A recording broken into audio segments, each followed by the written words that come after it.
Thanks, bro.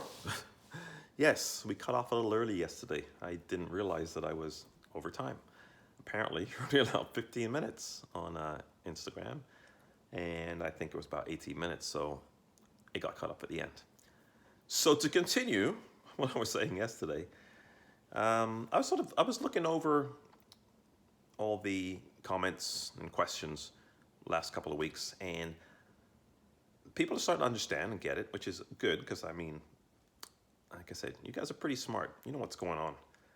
And it seems like the hardest thing, it's not like you don't know now. Like I've said it, I've preached enough and given some of you references directly on where some of this stuff comes from.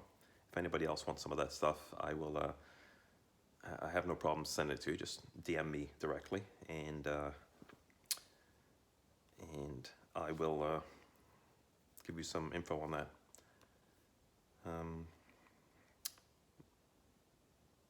and Jason, yeah, there's no bullshit here. It's like I just call it like I see it, and that's all I can do. That's all I know. It's how I am. So yesterday, I was going on to say before it got cut off that like how do you know any of this stuff works? Well, I can only from I can tell you the studies, and 30 years ago when I was competing, there were no studies like this out. It was just all feel. And I figure, like, when we were competing in Europe, we went to, we were lucky. We stayed in some really good hotels all over, we were in London, Paris, Rome, Monaco, all these great places and great hotels, and they had great food. Uh, but unfortunately for me, because I figured out early in my career that I can't eat before I run, as I told you. There was no intermittent fasting and stuff back then, but I just ran better when I didn't eat. So they would have, obviously breakfast, lunch, and dinner. But in the afternoon at about 4 o'clock, we'd normally compete in the evenings in Europe at around 7 or 8 o'clock at night. And about 4 o'clock, just before everybody was getting ready to go to the track, they had put out this spread of cakes and cookies and donuts and like all the sweet stuff with the coffee. And it's how hard it is to, you know, I get up early on days I compete, even if I'm competing at 10, 11, 12 o'clock at midnight, I'm up at 6 because it's just the way I'm wired. I want to get up, I have my coffees, and I get all psyched for the race. But so by 4 o'clock, I don't care who you are, you're hungry, okay?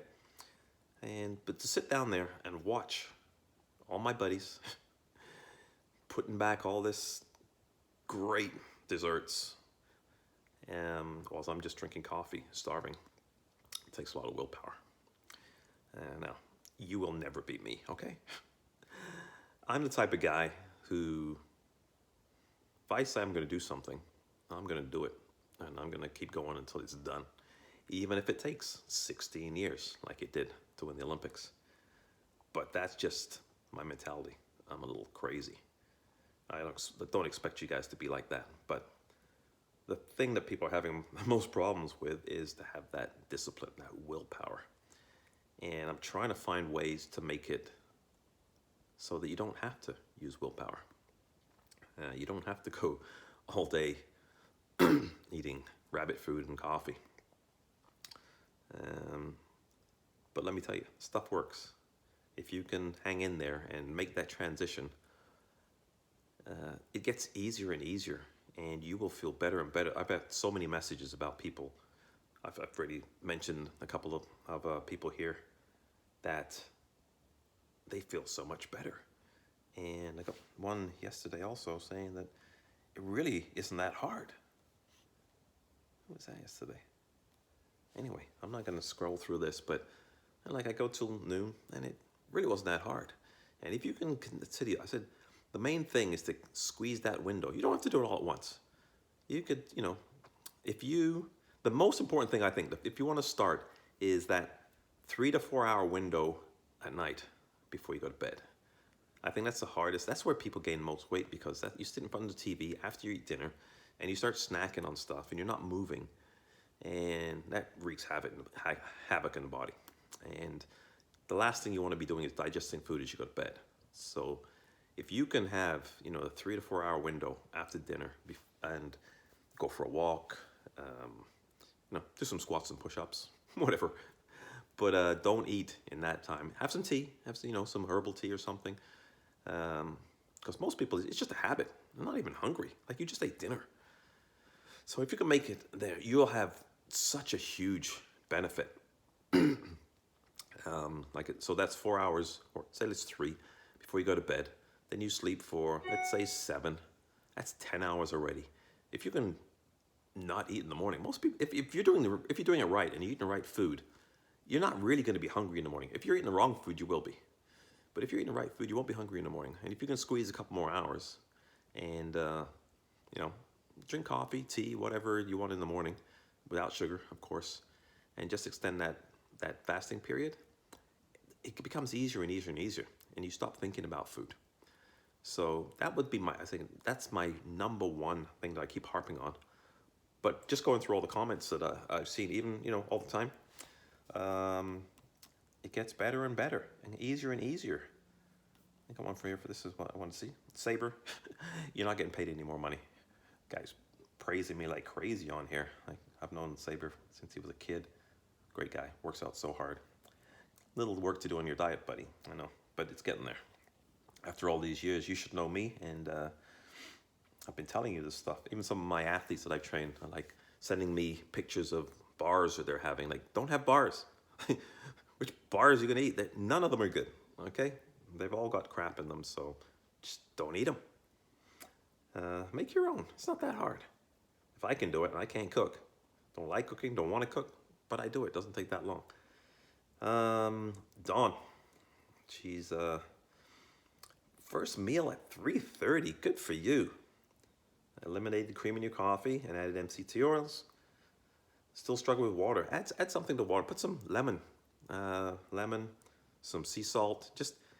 I find I don't like water either. But if you put a little lemon and a little sea salt, it goes down a lot faster, a lot easier. And if you're starting to eat this way and starting to transform over to fat, you actually need more electrolytes in your diet. So I find that helps a lot. I love wine, so do I. Used to. But you know what? Wine interrupts my sleep. So I stopped cold turkey, and I used to drink a lot of wine. Anybody who knows me, bottle, easy, at night. I just love my red wine. Don't drink any other alcohol, but I would easy half bottle to a bottle with my buddies, of course, because they like good wine, right, Arlene? We used to kill it. I don't drink any anymore, and maybe on a special occasion, but I still love my wine. Just don't drink it because I sleep so much better, and you know the importance of sleep. We've been over that already. So keep trying to cut back. Maybe, drink it on weekends or whatever, but don't drink it every day. And everything else is looking good. Staying away from processed foods and doing your exercise. Let's keep it really simple. There are a lot of things I'm working on to just trying to make exercising easier for you guys, because people think that, I love to go in the gym and work out all day. I don't. I got better things to do. And after, 40 years, it's not the most exciting thing for me to do anymore. But so I try to minimal effective dose. What can I do? I'm just in maintenance phase now. Like, I don't need to gain weight. I don't need to lose weight. I just want to stay the way I am. So I'm doing the minimal effective dose. But I'm just trying to make it easy for all you guys to be able to get, like I said, if you get into the routine of doing 10 minutes a day, push-ups, and I like to scroll through here and I see all these programs for sale on here, and I just laugh because a squat, a lunge, a push-up, and a sit-up, like that works just about every muscle in your body. You don't need to do all these fancy stuff, and you got to follow along and keep up, and it's like, just confuses things. It's just a marketing gimmick. You don't need them. If you want big arms, do curls. Just get a couple of, well, actually, you don't even need weights. I'll show you why and how. You don't need anything, really. So just get into the routine of making it a habit. 10 minutes a day. Other than squats, push-ups, sit-ups, lunges and planks. Remember, start doing some jumping, because in the summertime, if we can get out and get some running in, and I'll show you how to do that safely as well, then that's really all you need, and it's more doable. So good for you, Dawn.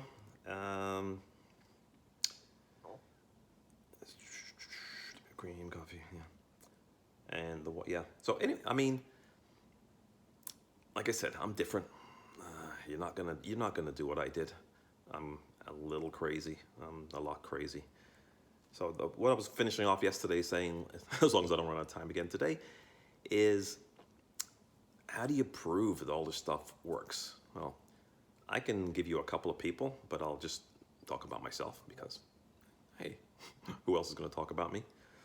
Colin will know because he's been around me probably longer than most. And like Barcelona, if you can go 2 days without food, which is I do, more than 2 days actually, I didn't drink any water either. I don't drink water. It's 40 degrees. I had 40 cups of coffee minimum. People think, well, aren't you dehydrated? Aren't you weak? Well, obviously not. So all this stuff you're hearing about needing fuel during competitions, and people don't really, they think, okay, so you run for 13 seconds, big deal, you don't need fuel. I warm up for 2 hours, okay? That's 4 races. So that's 8 hours in 2 days without food. So, you know, that pisses me off when all these pro athletes or whatever, or team sports saying, well, you know, we play for an hour or two and you just run for 13 seconds. Well, I train longer than you guys do without food, and I warm up for 2 hours before a 13-second race, and it's a hard warm up. Trust me, I work out with these guys all the time, and like I said, it's not a tenth of what we used to do. So don't get, it's all marketing. It's all, I have to say it again, corruption from the food companies and the pharmaceutical companies and the governments for letting them peddle their crap to us all these years and supporting them and giving them, you know, subsidizing their crops and all this stuff. And it's been making us sick. And now they want to give us a vaccine when they could have just, you know, not make us sick in the first place. I heard 3 or 4 stories today of people having COVID, and they're like, just like Angie, they had a cold. Not a big deal if you stay healthy and stay away from all the crappy food and all the crappy pharmaceuticals and all the crappy advice we get from our sick care system. They morons. Had to end with something a little vicious. So keep it up, guys. Keep the questions coming, and we'll answer some more tomorrow. But just hang in there. You can do it. If I can do it, you can do it.